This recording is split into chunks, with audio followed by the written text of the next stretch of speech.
नमस्कार सर। नमस्कार जी। सर क्या नाम है आपका? मेरा नाम जगवीर सिंह है। वीर जी आप कहाँ से आए हैं? मैं जिला झज्जर गाँव खानपुर। सर संत रामपाल जी महाराज से नाम दीक्षा आपने कब ली?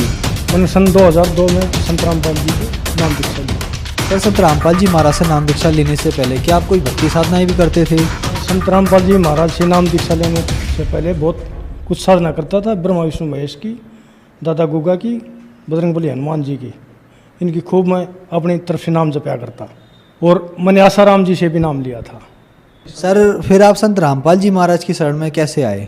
मैं छोटी मोटी दुकान थी, फेरी का मेरा काम था, और मैं अपना रोहतक सामान लेने के लिए गया हुआ था। क्रोता आश्रम के बाहर से निकला तो मेरे साथ एक भगत था गांव का ही।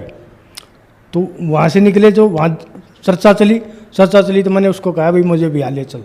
मैंने नाम तो अपना ले रखा, लेकिन मैं यहाँ भी देखना चाहता हूँ क्रोथा आश्रम के अंदर। तो मैं जैसे ही उसके साथ क्रोथा आश्रम में गया तो मैंने संत रामपाल जी महाराज को मैंने बताया कि जी मैंने ऐसे ऐसे आसाराम जी का नाम लिया है और मैं अपनी भक्ति कर रहा हूँ। तो संत रामपाल जी ने बताया भाई वो बेटे नाम गलत है, नाम तो यहाँ से ले ले। तो फिर मैंने संत रामपाल जी से नाम दीक्षा ली।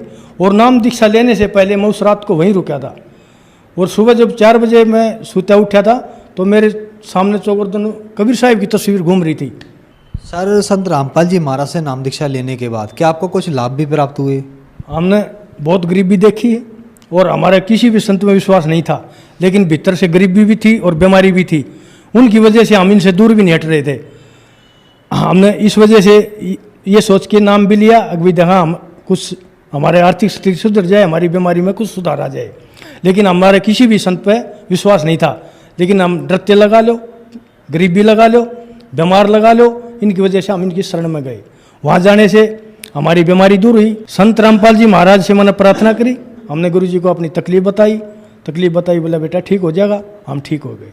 2 बच्चे मेरे छोटे छोटे बच्चे थे उस टाइम पे, वो महीने में 4 बार उनका नमूनिया होया करता। संत रामपाल जी महाराज से मैंने प्रार्थना करी तो नमूनिया उनका बिल्कुल ख़त्म हो गया, कभी नमूनिया नहीं हुआ। और मेरे गुदे में चीस होया करती, गुदे में इतनी चीस होया करती मैं लैट्रिन में से उठ नहीं सकूँ था, चल नहीं सकूँ था। संत रामपाल जी महाराज से मैंने प्रार्थना करी। प्रार्थना करने से हमारे बच्चे ठीक हुए और मेरे जो गुदा में चीस थी वो ठीक हुई। और हमारी पत्नी भी बीमार थी, डॉक्टरों को दिखाने के इतने पैसे भी नहीं थे हमारे पास, और ऐसे घबरा भी रहे थे अब भाई ये पता नहीं क्या होगा।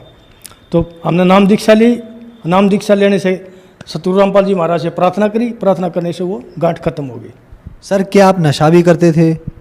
मैं नशा दारू बहुत पीता था और सुल्फा भी पीता था और दारू में बेचूं भी था। तो क्या संत रामपाल जी महाराज से नाम दीक्षा लेने के बाद आपका नशा छूट गया? हाँ, मेरा संत रामपाल जी महाराज से नाम लेने से वो बिल्कुल नशा छूट गया।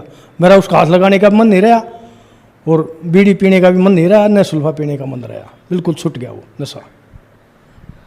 सर संत रामपाल जी महाराज से नाम दीक्षा लेने के बाद आपको बहुत सारे लाभ प्राप्त हुए, तो जो श्रद्धालु आज आपको देख रहा है आप उन्हें क्या कहना चाहेंगे? मैं सबसे पहले तो आप मीडिया लोगों से प्रार्थना करना चाहता हूँ और मोदी जी से प्रार्थना करना चाहता हूँ, जो संत रामपाल जी जो ज्ञान दे रहे हैं, कबीर साहब का ज्ञान दे रहे हैं, ये कृष्ण भगवान का गीता जी का ज्ञान है। इस ज्ञान को गोटो मत, इस ज्ञान को अपने भारत में फैलाओ, अपने भारत की रक्षा होगी। और हर एक माँ बाप को ये ज्ञान बताओ, वो अपने बच्चों को समझाएंगे और उन बच्चों की रक्षा होगी। उन बच्चों के ताश छूटेंगे, दारू छूटेगी, सारी बुराई छूटेंगी और सतभक्ति में लगेंगे। और फिर मेरी मोदी जी से ये प्रार्थना है, इस ज्ञान को दूसरे देशों में फैलाओ, अपने देश में फैलाओ। इससे हमारा भारतवर्ष जगत गुरु बनेगा और दुनिया में सुख शांति आएगी।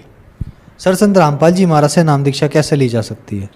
संत रामपाल जी महाराज से नाम दीक्षा साधना चैनल पर पीली पट्टी चलती है, उस पर फ़ोन नंबर चलते हैं। उस फ़ोन नंबर पर संपर्क करें, फ़ोन करें और हर एक डिस्ट्रिक्ट में नाम सेंटर खोले हुए हैं, वहाँ जाके अपना नाम दे सकते हैं। धन्यवाद सर।